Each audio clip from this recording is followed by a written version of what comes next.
दोस्तों, क्या आपने कभी सोचा है कि अगर हम हजारों लाखों साल पहले विलुप्त हो चुकी प्रजातियों को फिर से जीवित कर सके तो क्या होगा? क्या होगा अगर इतने प्राचीन जीव इंसानों के युग में आ जाए, जैसे सेबर टूथ टाइगर, 10 फीट ऊंची टेरर बर्ड और मैमथ्स। साइंटिस्ट ने ऐसी टेक्निक ढूंढ निकाली है जिससे इन स्पीशीज को रिबॉर्न किया जा सकता है और वो इसके जरिए मैमथ्स के डीएनए को रिवाइव करने के काफी करीब आ गए हैं।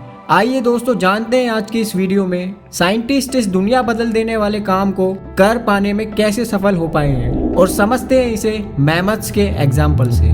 मैमथ्स हाथियों की एक विशाल स्पीशीज है जो लगभग 4000 साल पहले पृथ्वी से विलुप्त हो गई थी, लेकिन अब इन्हें फिर से जिंदा किया जा सकता है। साइंटिस्ट की लेटेस्ट रिसर्च एंड टेक्नोलॉजी के साथ हम विलुप्त जीवों को फिर से जिंदा करने के करीब हैं।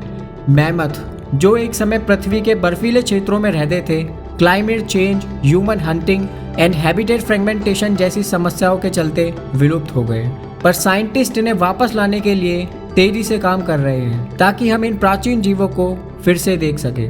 ये अमेजिंग प्रोसेस जेनेटिक इंजीनियरिंग के जरिए हो रही है। वैज्ञानिक इन जीवों के डीएनए को रिकवर करने और उन्हें मॉडिफाई करने के लिए नई टेक्निक का उपयोग कर रहे हैं। इसके पीछे की साइंस बेहद रोमांचक है। साइंटिस्ट इन जीवों के डीएनए को मॉडर्न एलिफेंट्स में ट्रांसफर करने की कोशिश कर रहे हैं। इसमें CRISPR टेक्नोलॉजी का प्रयोग हो रहा है, जो डीएनए में बदलाव करने का एक क्रांतिकारी मेथड है। इस अमेजिंग रिसर्च पर काम करने वाले हार्वर्ड यूनिवर्सिटी के साइंटिस्ट प्रोफेसर जॉर्ज चर्च है। ये हार्वर्ड यूनिवर्सिटी के फेमस जेनेटिसिस्ट है और ये मैमथ रिवाइवल के लिए अग्रणी वैज्ञानिक माने जाते हैं। उनकी टीम मैमथ्स के डीएनए को एलिफेंट्स में इंटीग्रेट करने पर काम कर रही है। कुछ साइंटिस्ट का मानना है कि एक दिन हम मैमथ्स के बच्चों को भी देख पाएंगे, लेकिन ये रिसर्च केवल मैमथ्स तक ही सीमित नहीं है। साइंटिस्ट ने अब दूसरी विलुप्त प्रजातियों की वापसी की संभावना पर भी काम करना शुरू कर दिया है। उदाहरण के लिए न्यूजीलैंड की हॉली बर्ड, जो लगभग 1000 साल पहले विलुप्त हो गई थी, और अमेरिकन बाइसन जैसे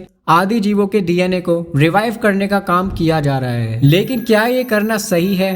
क्या हमें इन विलुप्त प्रजातियों को वापस लाना चाहिए? इस पर बहुत से नैतिक सवाल खड़े होते हैं। क्या इससे एनवायरनमेंट एंड इकोसिस्टम प्रभावित होगा? क्या ये जीव प्रेजेंट के एनवायरमेंटल कंडीशंस में जीवित रह पाएंगे?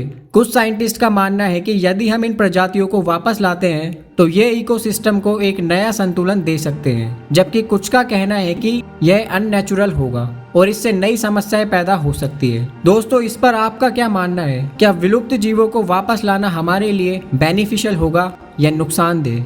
लेकिन निश्चित रूप से यह साबित हो गया है कि साइंस ने हमारे सोचने के तरीके को बदल दिया है। दोस्तों, आशा करता हूँ आपको ये वीडियो इन्फॉर्मेटिव लगी होगी। अगर लगी हो तो इस चैनल को सब्सक्राइब करना ना भूलें और इस वीडियो को अपने फ्रेंड्स तक जरूर शेयर करें। मिलते हैं अगली वीडियो में। Thank you so much for watching this video.